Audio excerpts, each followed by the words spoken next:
자, 이번 시간 집합건물법 한 문제 출제가 되는 영역이 되겠습니다. 그래서 이 집합건물법은 원래는 법이 억수로 커요. 억수로 커서 거의 대부분의 학원들에서 요거 강의를 잘 안 해요. 너무 길다 보니까 사람들이 지쳐버리니까 안 해. 그런데 대충 찍으라고 해. 찍긴 뭘 찍어.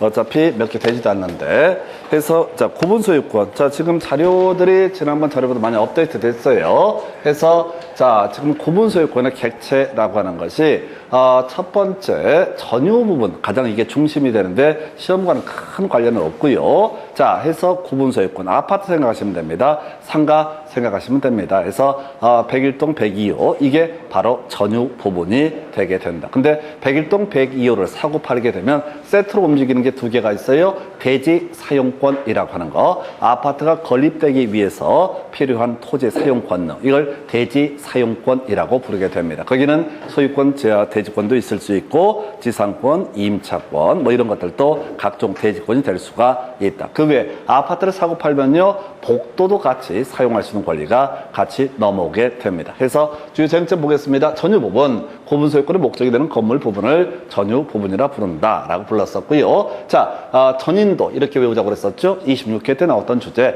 전유 부분에 있어서 하자 담보 기간이라고 하는 거, 제척 기간, 기산점이 바로 인도된 날부터 기산을 하게 된다. 그래서 우리가 집합건물법을 보게 되면은요, 하자 보수 기간이라는 게 3년, 5년, 10년 뭐 이런 게 있습니다. 근데 언제부터냐라고 하는 게 이슈가 될 테고, 외울 게 뭐라고요? 전, 인도. 문장 외우지 마. 전, 인도. 전유 부분에서 언제 인도한 날부터 그 하자 보수의 제척 기간, 기산점을 산정하게 된다. 해서 전인도라고 하는 것이 하나의 이슈가 되게 됩니다. 그래서 이게 공용 부분 같은 경우 사용 검사일 또는 사용 승인일 복잡하게 돼 있어. 그래서 틀리게 뽑으시오 라고 하면 전유 부분에서는 사용 검사일, 사용 승인일 이런 식으로 구성을 하게 됩니다. 요거 하나 이슈고요. 그 다음에 나머지 일체성 얘기, 공유자, 그가 가지는 전유 부분과 분리해서 공용 부분에 관한 지분을 처분할 수 없다. 같이 세트로 간다고 복도는 사고 팔 수 있는 것이 아니다. 자, 그 다음에 최근 문제에서 29회 계속 이슈가 되던 게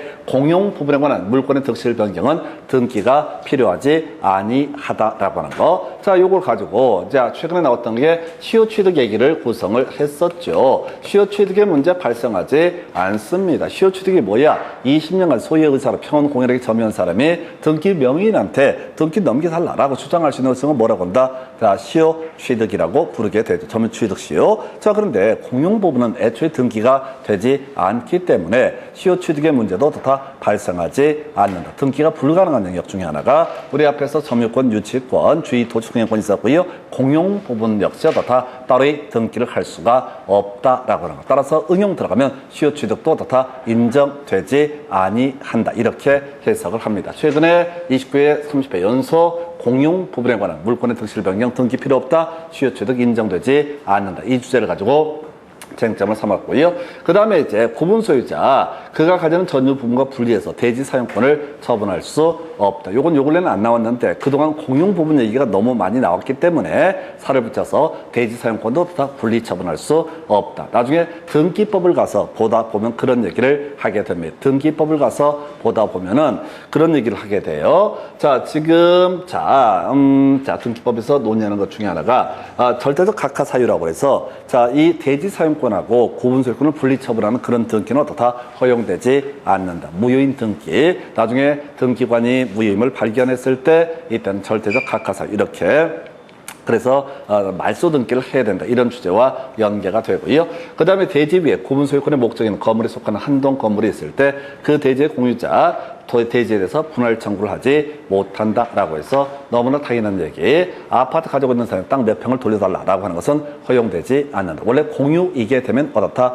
분할 청구라고 하는 것이 가능하죠. 그런데 자, 이런 경우 다 분할 청구 허용되지 않는다라고 할 것 특별히 문제가 되지는 않습니다. 길어서 공용 부분 관련해서 자, 이게 좀 어려웠었다. 앞에서 일반적으로 공유에 있어서는 공유물 전부를 지분 비율에 따라서 사용하고 관리 비용을 부담한다라고 했습니다. 그런데 이 공용 부분은 용도에 따라서 사용을 합니다. 다시요, 일반적인 공유에 있어서는 사용이라고 하는 게 뭐라고요? 지분 비율에 따라서 다 사용하게 된다. 이렇게 되어 있었죠. 지분 비율에 따라서 다 사용을 하게 된다. 근데 문제가 지분 비율에 따라 사용한다는 게 공유에서 특징이 있었죠. 그래서 아까 60% 40% 갖고 있으면, 자, 60% 가지고 있는 사람은 전부로 사용하는데 60%까지만 사용할 수 있고 40% 사용 수익한 부분에서는 부당이득으로 반환해야 된다. 이런 논리 구조가 됐던 것이고요. 그래서 용도에 따라서 다 사용을 하게 된다. 그래서 복도에서 퍼질러 차면 안 되겠다. 법 위반 되겠습니다. 거기는 나다닌 데지 퍼질러 차는 데가 아니다. 요즘에 그런 분도 없을 것 같긴 한데 옛날에 보면은 특히 아파트 중에서 좀 이렇게 오픈되어 있는 그런 형태들, 계단식이라고 그러나 하여튼 계단식이 아니라 뭐라고 그러죠? 쭉 복도식. 그거 보면 거기서 퍼즐로 자는 아저씨들이 있어. 그러니까 없어 보이게. 그래서 그러면 안 된다. 왜? 집합건물법에서 용도에 따라서 사용을 해야 된다. 그리고 나서 관리비는 어떻다? 지분 비율에 따른다. 그래서 평수가 넓으면 어떻다고요? 그만큼 관리비도 많아지게 된다. 이런 논리 구조가 되겠습니다. 그래서 이렇게 해서 공용 부분 다시 외우셔야 돼. 전유 부분. 자, 전인도에서 하자보스의 제척 기간 인도한 시점부터 판단을 하게 된다라고 하는 거. 그 다음에 공용 부분 관련해서 공용 부분 항상 전유 부분과 같이 가죠. 그 다음에 대지 사용권도 전유 부분과 항상 같이 움직이게 됩니다. 공용 부분에 대한 물권의 득실 변경 따로 필요가 없었고요. 그리고 시효 취득도 인정되지 않는다라고 합니다. 대지 사용권 요 근래 안 나왔는데 구분 소유권과 분리해서 처분하는 것은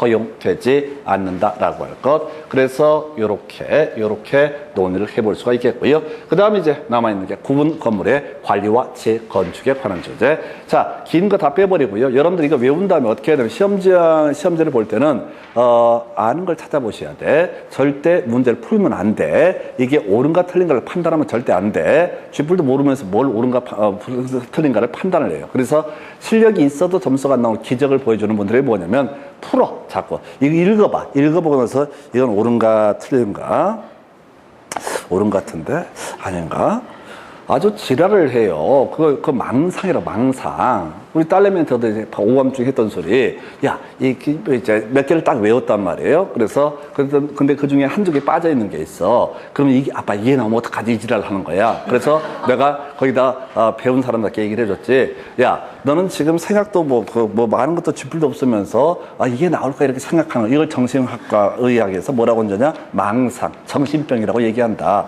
생각하지 말고 이거 잊어버릴까봐. 그 알량한 몇 개 잊어버릴까봐 그걸 걱정을 해야지. 내가 다 외운 걸 빼고 누가 출제를 할까? 이걸 걱정하면 그건 정신병도 그 상태가 심각합니다. 나 강의하면서 별 사람 다 봤어요. 눈빛으로 자기를 무시했대. 미쳐버립니다. 눈빛이 심상치가 않았대. 자기를 바라보는 눈빛이.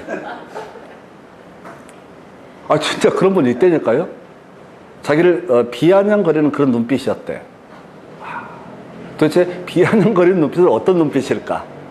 그 제일 앞거는 저거였어요. 저기 대전에 제가 딱 지방 한 번 교육 가봤는데 대전에 있던 어떤 그 여고 교사 출신이라고 내가 그걸 어떻게 알겠어? 자기가 장문의 편지를 보내왔어. 내가 어떤 사람이지 않느냐? 내가 여고에서 교사를 했고 뭐 쭉 자기 삶의 궤적을 A4 용지 한 6페이지에 쓰는 거야. 그런데 내가 마음속으로 생각했던 그 얘기를 네가 계속 깐죽거리면서 얘기했다. 어떻게? 허가구역 내 토지거래라고 하는 것은 법에서 부동산거래 신고 등에 관한 문제는 무효라고 돼 있고 그걸 대법원 판례에서 해석할 때 유동적 무효. 그래서 우리 앞에 공부할 때 그랬잖아. 허가구역 내 토지거래에 대해서는 유효가 아니기 때문에 채무 불이행을 원인으로 계약 해제를 할 수가 없다. 무효가 아니기 때문에 계약금 반환 청구할 수 없다. 그 외 살 붙여서 원래 중간신용 등기는 단속 규정이라서 유효가 돼야 되는데 특별히 허가구역 내 중간신용 등기는 뭐가 된다? 무효가 된다. 그래서 내가 그때 그 민법을 가르치는 과목이 아니라서 공법에서는 그냥 무효예요. 닥치고 무효. 유동적 무효라고 생각하지 마. 그냥 무효야.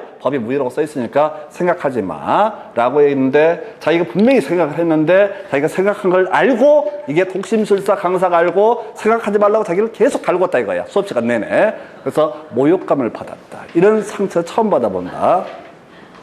오늘 새겨 들으십시오. 저는 사람 마음도 다 읽습니다. 그래서 아까 내가 빨리 끝내겠다고 얘기했잖아. 빨리 갔으면 좋겠다라고 하는 걸 딱 눈치를 채고 그러면 오늘 여기까지만 가고 끌게요. 해서 이제 외우셔야겠습니다. 다른 거 필요 없고 위원. 자, 위원은 어떻다? 고분 소유자. 위원은 어떻다? 고분 소유자. 문장 읽으시면 안 돼. 위원은 어떻다? 고분 소유자일 것. 이렇게 가는 거고요. 자, 관리인이라는 건 어떻다? 고분 소유자일 필요가 없다라고 하는 거. 그래서 관리인은 관리사무소 소장님을 생각하시면 됩니다. 그래서 관리인이 꼭 고분 소유자일 필요는 없다. 근데 위원은 어떻다? 고분 소유자일 것. 그 다음에 관리인은 어떻다? 고분 소유자일 필요가 없다. 이게 이제 한 문제짜리야. 해서 다시 가겠습니다. 위원, 고분 소유자, 관리자 뭐냐면은 자, 지금 관리위원회라는 개념이 있어요. 근데 그거가 필요 없고 위원은 어떻다? 고분 소유자일 것. 관리인은 어떻다? 고분 소유자일 필요가 없다라고 하는 거. 자, 위원은 어떻다? 고분 소유자 중에서 선정하게 되고 관리인은 고분 소유자가 아닌 사람도 선정할 수 있어요. 직업적으로 이제 관리하는 관리사무소 소장님 생각하시면 됩니다. 자, 그 다음에 이제 구분 건물의 재건축이라고 하는 것을 보게 됩니다. 5분의 4, 5분의 4. 뭐 자세히 볼 것도 없어요. 지금 7년, 8년 동안에 3번 나왔어. 한 번은 5분의 4, 5분의 4. 바로 기업면에 알맞은 수사를 연결하시오. 뭐가 5분의 4예요? 앞에가 있는 게. 뒤에는 뭐예요? 5분의 4. 얼마나 편해. 또는 나중에는 그렇게 나와. 재건축 거래를 하기 위한 동의요건 5분의 4, 5분의 4. 어버치고 맺히고 그냥 계속 똑같은 문제 냅니다. 그래서 5분의 4, 5분의 4. 그리고 22회 때 나왔던 문제. 자, 재건축의 결의 내용. 설, 금, 분속이라고 하는 거. 설금, 분속이라고 하는 거. 어떻다? 재건축의 결의 내용 보겠습니다. 자, 지금 재건축 5분의 4, 5분의 4의 동의를 받았어. 재건축 결의를 할 때. 자, 첫 번째 포함될 내용. 새 건물, 어떤 건물을 지을 것인지. 재건축을 한다고 했으니까 어떤 건물을 지을 것인지는 설계, 개요라고 하는 거. 그 다음에 비용 얘기, 분담, 금액 얘기가 나와야 되겠죠. 해서 기존 건물의 철거라든가 새 건물의 건축에 드는 비용을 계략적으로 산정한 금액. 이런 금액의 분담에 관한 사항이라고 하는 거. 그리고 마지막 새 건물이 지었을 때 구분 소유권의 귀속에 관한 사항에서 설금 분석 22회 때 나왔어요. 그리고 요 근래는 나오지 않고 있어. 해서 어쨌든 설금 분석은 좀 주의를 해 주실 것. 그리고 마지막이 확답 촉구라고 해서 작년에 이제 나왔던 문제가 되게 되는데, 자, 일단 소리를 가십시다. 재건축 결의가 있었습니다. 재건축에 동의하지 아니한 사람, 이 사람한테 마지막 기회를 줍니다. 이게 확답 촉구라는 개념. 첫 번째 문장은 시험에 못 내요. 너무 길고 등등등 이해 때문에. 해서 자, 재건축 결의가 있으면 집회를 소집한 사람은 지체없이 그 결의에 찬성하지 아니한 고분 소유자에게 전화해가지고 참가할 것인지 여부를 왜 확답을 촉구를 해야 된다라고 할 거. 자, 그래서 지금 작년에는 만약에 애기다가 아무 대답을 하지 않게 되면 거절한 것으로 본다라고 하는 것을 승낙한 것으로 본다라고 해서 틀리게 뽑아냈었고요. 이 문제가 나왔으면 다시 자, 이 사람 얼마 2개월 내 확답을 촉구자 회답을 해야 된다는 숫자까지 2개월 내 회답을 해야 되고요. 그리고 나서 아무 의사표시를 하지 않게 되면 거절한 것으로 본다. 거절한 것으로 본다. 이게 어디랑 똑같아? 계약의 무권 대리에서 상대방이 자, 본인에 대해서 뭘 할 수 있다? 자, 확답을 촉구할 수, 최고라는 것을 할 수가 있다. 그때 추가해서 공부했던 것이 선의의 상대방일 때만 어떻다? 추인 있기 전에 철회할 수 있다. 이런 식으로 설명을 드렸습니다. 철회할 수 있다. 선의였을 때만 어떻다? 처리할 수 있다. 근데 작년 문제에서 선의였을 때만 최고할 수 있다 해서 틀리게 나왔던 바가 있었죠. 이게 계약의 무권들이 거기서도 상대방이 최고했을 때 아무 얘기를 하지 않게 되면 어떻다? 거절한 것으로 본다.